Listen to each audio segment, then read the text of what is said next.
Assalamualaikum warahmatullahi wabarakatuh. Selamat datang kembali di channel Pen Invasion, channel yang menyuguhkan video cerita bergambar seputar misteri. Simak terus video dari kami.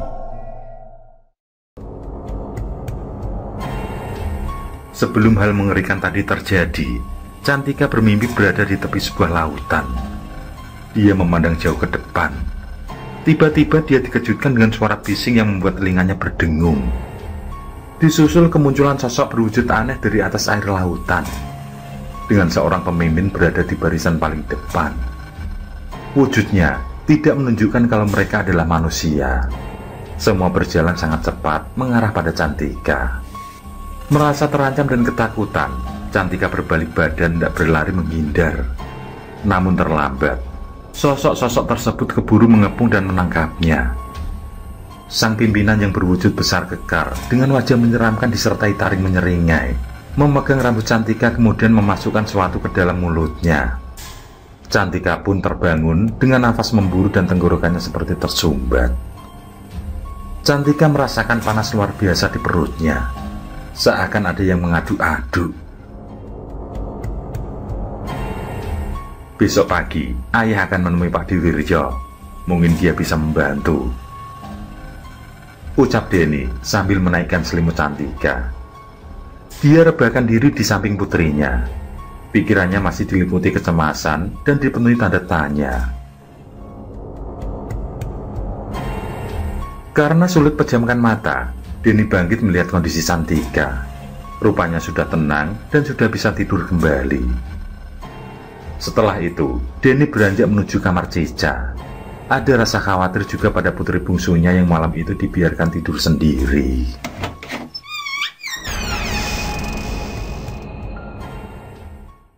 Denny dibuat terkejut bukan kepalang saat tiba di kamar Cica. Di samping ranjangnya dipenuhi kepiting yang berdiam diri. Dan yang membuat terhenyak adalah munculnya sesosok ular besar yang bersiap menggigit Cica. Ular berwarna hitam pekat dengan mata menyala itu berada tepat di bagian atas Cica. Seketika, Denny berteriak mengusir hewan tersebut. Dia mendekat tanpa pedulikan kepiting di lantai. Saat berada di samping Cica, ular itu langsung beringsut pergi dengan cepat. Hewan-hewan kepiting juga sudah lenyap entah lewat mana. Denny mendekap Cica yang masih lelap. Gadis kecil itu tidak terjaga meskipun ayahnya tadi berteriak dengan keras. Selanjutnya, Denny membangunkan Cica. Diajaknya sang buah hati tidur bersama Cantika. Malam menuju dini hari itu, mereka akan tidur bersama demi menjaga hal serupa akan menimpa.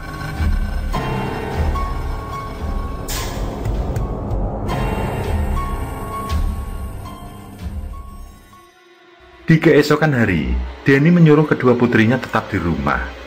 Nanti dia akan membuatkan izin sekolah. Selanjutnya, Denny akan menemui Pak Diwiryo yang tinggal di kecamatan sebelah. Paling dibutuhkan waktu sekitar 1 jam perjalanan pulang pergi. Pak Diwiryo dianggap paham dengan hal-hal di luar nalar, termasuk hitungan weton. Seingat Denny, Pak Diwiryo yang memberi nasihat tentang jatuhnya hari buruk dalam melakoni pernikahan dengan Rina. Dan memang tidak terbantahkan, jatuhnya hitungan pegat pada akhirnya membuatnya bercerai dengan Rina meski bertahun-tahun baru terlaksana. Sebelum ke rumah Pak Diwiryo, terlebih dulu Denny minta tolong ibunya untuk menemani Cantika dan Cica. Nanti saja Bu, akan saya ceritakan. Yang penting ibu segera ke rumah, ucap Denny saat ibunya yang merasa penasaran bertanya. Sepanjang perjalanan, Denny merasa tidak tenang. Dia juga menemui hal-hal aneh yang membuatnya was-was. Cuaca pagi yang semula cerah mendadak mendung pekat. Setelah suara geledek saling berkejaran, hujan pun turun dengan sangat deras. Denny melajukan motor dengan tergesa, tidak peduli hujan mengguyur. Beberapa kali dia hampir celaka karena menghindari sesuatu yang aneh, seolah ada sekelebat bayangan menyeberang setiap saat. Namun akhirnya kecelakaan tunggal menimpa Denny. Dia menghindari sosok hitam pekat yang kebetulan tepat di sisi jurang. Dia banting setang ke kanan hingga masuk ke dalam jurang.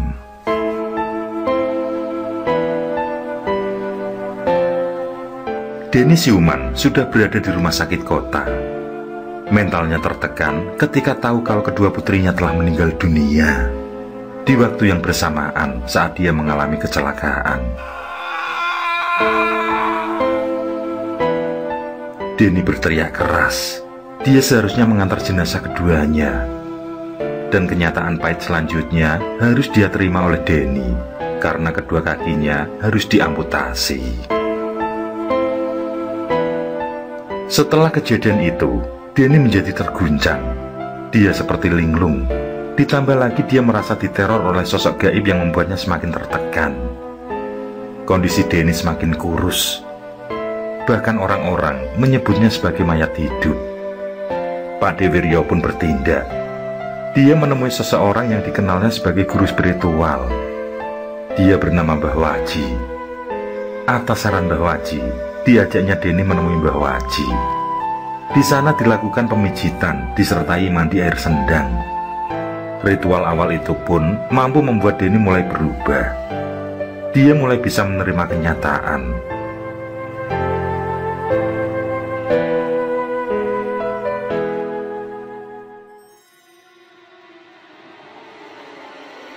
Setelah kondisi Denny cukup membaik, untuk menyempurnakan keadaan, maka Mbah Waji memberi ritual yang harus dilaksanakan oleh Denny. Denny melakukan perintah Mbah Waji dengan mencari sungai Tempur 7 yang bermuara ke laut. Dengan ditemani Pak Dewiryo, dia mencari informasi tentang keberadaan setiap lokasi yang dicari. Di setiap wilayah yang berdekatan dengan lautan menjadi tujuan Denny. Bahkan bukan hanya di Pulau Jawa saja. Atas saran Pak Dewiryo, mereka sampai keluar pulau. Memang Pak Dewiryo sedikit banyak memiliki keluhan soal mata batin, sehingga dia seakan tahu tiap lokasi yang dituju. Dan usaha itu tidak sia-sia. Satu persatu mereka menemukan sungai Tempur 7 dengan laut menjadi akhir arus. Selepas tengah malam, Denny bersama Pak Dewiryo mendatangi sungai, lalu mandi sambil membaca mantra atau doa yang diajarkan Mbah Waji. Setelah itu, dia melakukan semedi berendam sekitaran setengah jam lamanya. Barulah kemudian Denny mengambil air untuk digabungkan dengan yang lain nantinya. Setidaknya, ritual yang dilakoni memakan waktu lebih dari 2 bulan. Denny bersama Pak Dewiryo langsung menyerahkan air yang diambil kepada Mbah Waji. Selanjutnya adalah urusan Mbah Waji untuk menangkal apa yang telah menjadikan Denny seperti hidup dalam kematian.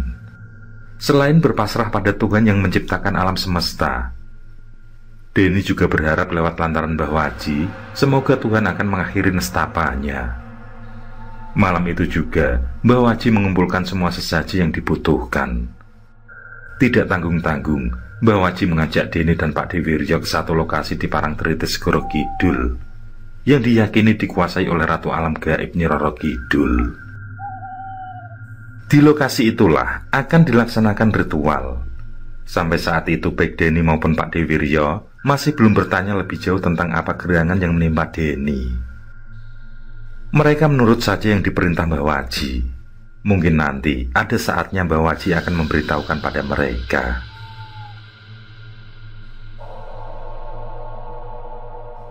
Seusai melakukan ritual di sana, malam selanjutnya ritual kembali dilaksanakan di sekitaran Sungai Selamaran, yang diyakini dihuni oleh penguasa gaib pantai utara, yakni Dewi Roro Kuning atau lebih dikenal Dewi Lanjar. Hanya di 2 tempat di Pulau Jawa itulah pelaksanaan ritual dijalankan. Setelah selesai, Mbah Waji menyuruh Denny melakukan tirakat tidur dengan bertelanjang dada di atas lantai tanah liat tanpa alas, tepat di depan pintu. Di rumahnya sudah berubin, maka harus dibongkar secukupnya sampai terlihat tanah dasar. Denny diberi satu amalan yang harus dibaca sebanyak 49 kali, tepat saat tengah malam tiba. Namun jika Denny melihat penampakan yang mengancam dirinya, maka amalan tersebut bisa dibaca sebanyak mungkin sampai penampakan tidak lagi muncul. Denny melakukan perintah Mbah Waji yang dianggap sebagai guru spiritualnya. Dia bongkar ubin di depan pintu selebar beberapa meter. Di sana, dia akan tidur tanpa alas dan dengan bertelanjang dada. Di malam pertama dan malam kedua keadaan baik-baik saja. Tidak ada keanehan yang dirasakan oleh Denny. Namun di malam ketiga, sesuatu tak kasat mata mengganggu Denny.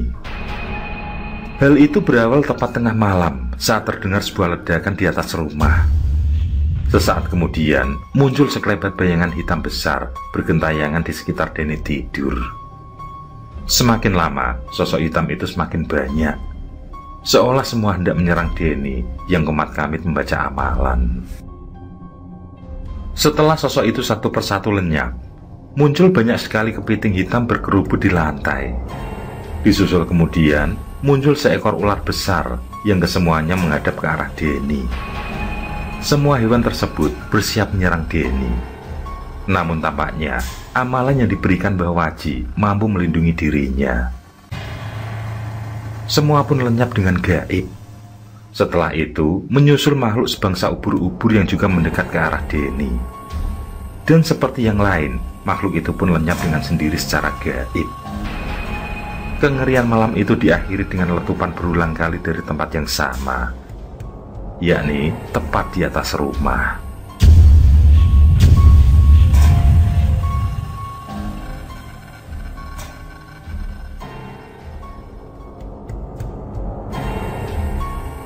Malam selanjutnya, kondisi aman. Hingga di malam terakhir, yakni malam ke-7, kejadian menyeramkan kembali membuat Denny ketakutan. Seperti malam ketiga, semua diawali dengan ledakan kecil dari atas rumah. Kali ini, sosok yang muncul adalah sebentuk pocong yang sangat nyata. Pocong tersebut melompat-lompat menunjukkan wajah ngerinya. Bahkan terlihat mengeluarkan ludah mendidih dari mulutnya yang menganga. Namun, sama sekali tidak mampu menjangkau tubuh Denny. Setelah pocong itu lenyap, menyusul beberapa sebentuk boneka dari jerami yang berterbangan. Terlihat boneka-boneka tersebut tertancap besi panas, dan tampak ada darah yang keluar. Suara berdengung mengerikan dari boneka tersebut membuat Denny mempercepat membaca amalan. Dia panik, gugup, dan gemetaran ketakutan. Kali ini, Denny dibuat semakin merinding saat boneka-boneka tersebut mendadak terbakar dan menjadi bola api. Semua melayang-layang menyerang Denny, namun tidak satu pun mampu menyentuh tubuh Denny. Setelah bola api mengarah keluar rumah, penampakan lain kembali muncul. Ada hewan-hewan berbisa yang mengelilingi Denny. Kalajengking, kelabang, dan tawon besar yang berdinging berterbangan.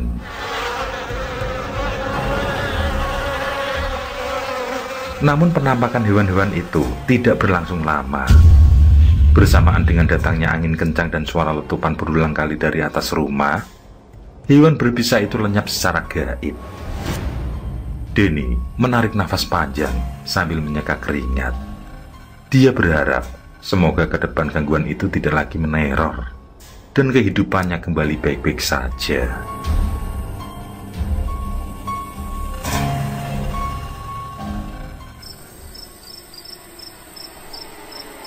Malam itu, Denny dan Pak Dewiryo ke rumah Mbah Waji. Denny sudah menyiapkan mahar sebagai rasa terima kasih pada Mbah Waji. Orang pintar itu pun tidak menolak pemberian Denny. Selanjutnya, mereka bercakap yang menjurus pada apa yang sebenarnya menimpa Denny hingga sampai kehilangan dua putrinya. Bahkan nyawa Denny juga terancam hingga dia kehilangan dua kaki. Selain itu, Denny juga diteror rasa ketakutan yang luar biasa, sehingga dia seperti mayat hidup. Mbah Waji mengulas tentang satu kisah di masa kerajaan Demak Bintoro. Dewi Dawarenjani merupakan penggawa Kesultanan Demak yang sangat disegani karena mempunyai kesaktian yang pilih tanding. Kala itu, bumi Semarang terkena bencana dan pagebluk yang disebabkan karena ulah dari sosok perempuan cantik tersebut. Dia ingin menguasai ilmu kanuragan dan menguasai seluruh kerajaan Demak. Karena keinginannya itulah, Dewi Dawa Renjani yang berada di desa Wonosari menghalalkan segala cara dengan menganut ilmu hitam dan menyengsarakan seluruh masyarakat di wilayah Semarang dengan menyebarkan segala ilmu teluh. Ambisinya itu membuat dia mampu mencuri 2 pusaka dari kerajaan Demak. Kala itu dilaksanakan jamasan pusaka Kesultanan Demak Bintoro. Sebagai pelaksana jamasan pusaka adalah Sunan Muria, dikarenakan wali yang lain sedang ada tugas. Di saat melihat keagungan dan aura yang terpancar dari pusaka-pusaka, Dewi Dawa Renjani merasa takjub dan berkeinginan untuk memilikinya. Di antaranya yaitu pusaka Kiai Pasupati dan Kiai Sengkelat. Setelah jamasan selesai dilakukan dan para pujangga kerajaan melakukan prosesi budaya yang lain, maka di saat itulah kesempatan dipergunakan oleh Dewi Dawa Renjani untuk mengambil pusaka Kesultanan Demak.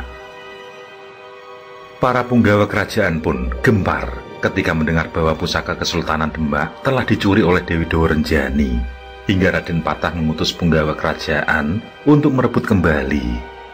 Namun semuanya terkalahkan kesaktian sang Dewi. Kesombongan dan keangkuhan Dewi Dawa Renjani semakin menjadi ketika sudah menguasai keris Kiai Sengkelat dan Kiai Pasopati, hingga terus menyebarkan bencana dan pagebluk di bumi Semarang.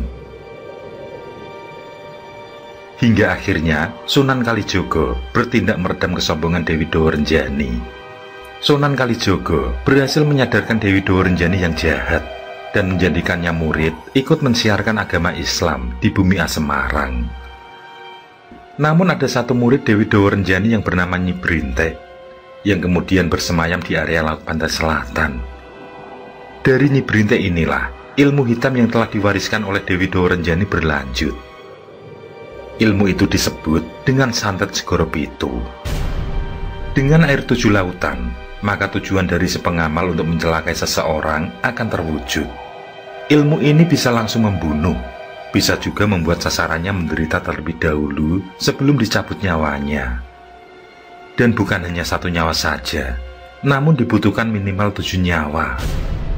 Sadisnya lagi, bisa juga sampai 7 turunan. Sedangkan untuk menangkalnya, hanya orang tertentu saja yang mampu, yakni orang yang memiliki kesaktian mampu masuk ke dalam kerajaan alam gaib Segoro. Ilmu itulah yang telah membuat hidupmu berkalang derita. Ucap Bawaji menutup kisahnya. Kini, terkuak sudah penyebab menderitanya Denny. Yang menjadi pertanyaan selanjutnya adalah tentang siapa pelaku yang tega melakukan itu pada dirinya. Dan seketika anggapan Denny mengarah pada Rina, istrinya. Perempuan itu dianggap raja tega. Bahkan saat kedua putrinya meninggal pun tidak menampakkan batang hidung. Hanya duniawi saja yang diburu. Tentang siapa pelakunya, dalam 7 hari ke depan kamu akan tahu.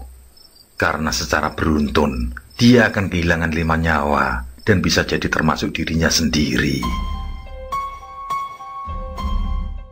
5 nyawa itu menjadi pelengkap setelah 2 putri kamu. Denny dan Padiwiryo terdiam. Bagaimanapun, Denny tidak bisa berbuat banyak, karena semua sudah menjadi syarat yang disepakati. Dia tidak mungkin meminta agar tidak ada lagi korban bersatuan. Seminggu berlalu. Hari-hari berikutnya, warga digegerkan dengan meninggalnya keluarga Likun secara beruntun. Dimulai dari 3 anaknya, kemudian disusul istrinya. Likun merupakan warga kampung yang telah boyong pindah ke kecamatan lain, yakni desa tempat asal istrinya. Warga dan kerabat bertakziah ke sana ketika musibah itu menimpanya. Likun sendiri adalah putra sulung dari Pak Kadir, yakni orang yang pernah berurusan masalah hak tanah dengan Denny.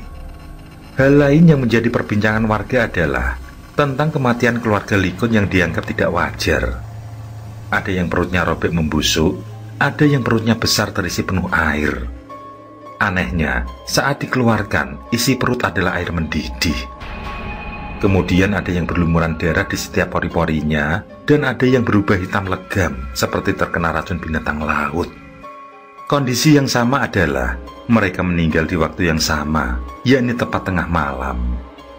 Sore itu, dalam keadaan masih berduka, Likon mendatangi Denny. Likon menangis menyesal telah membuat Denny sengsara. Dia mengakui perbuatannya yang kotor dengan melakukan santet segoro pitu. Hal itu didasari atas emosi dan dendam. Likon sakit hati ketika tahu kalau ayahnya sakit keras karena kalah dalam urusan lahan. Ayahnya terus kepikiran hingga jatuh sakit. Likon pun membawa boyong kedua orang tua ke tempat tinggalnya. Pada akhirnya, Pak Kadir meninggal dunia. Hal itu juga menimpa ibunya.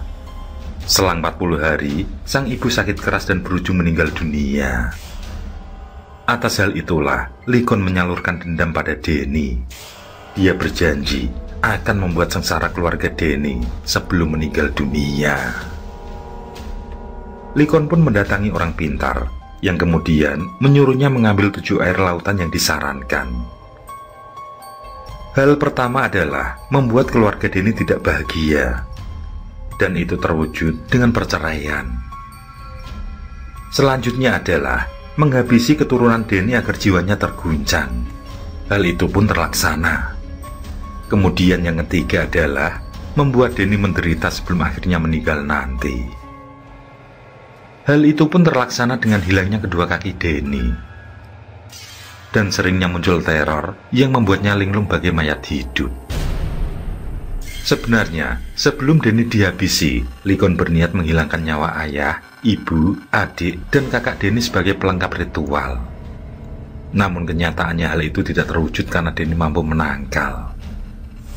Bahkan kini, Likon yang menderita karena kehilangan orang-orang yang disayangi. Aku maafkan kamu, Mas. Yang terpenting adalah pertaubatan.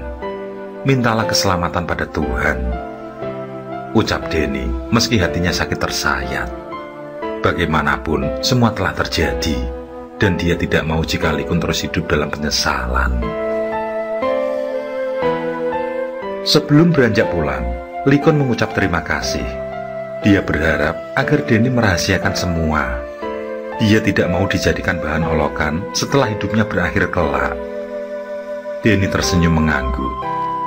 Dielusnya 2 pangkal kaki yang telah diamputasi. Sekuat mungkin, dia coba menghapus dendam dan mengikhlaskan apa yang telah terjadi.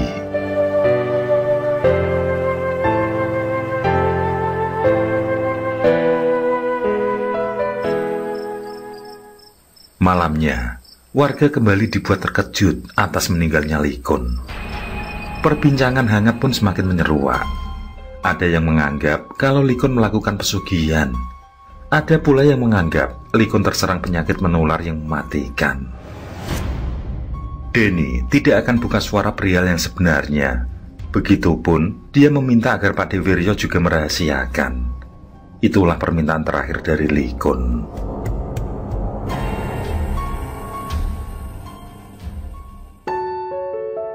Selang 3 bulan setelah 1000 hari meninggalnya sang putri, Denny menikah dengan Ambar.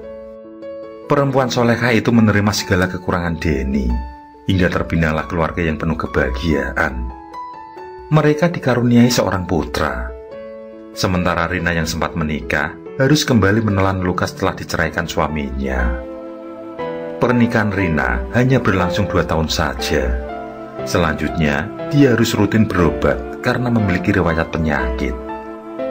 Sampai sekarang, Rina masih hidup dengan seorang anak angkat perempuan. Dia menyesal telah menyia-nyiakan Cantika dan Cica. Bahkan sangat tega tidak datang ke pemakaman keduanya. Rina harus menanggung perbuatannya dengan karma yang menyengsarakan.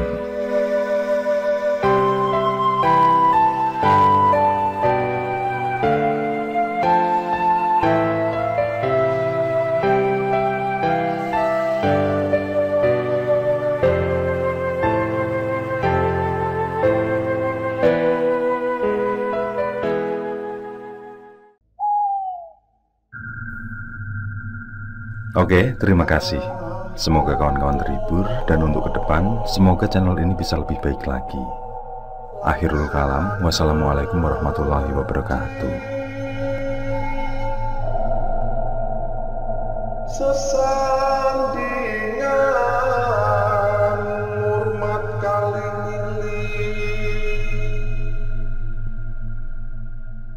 lakukan di kasane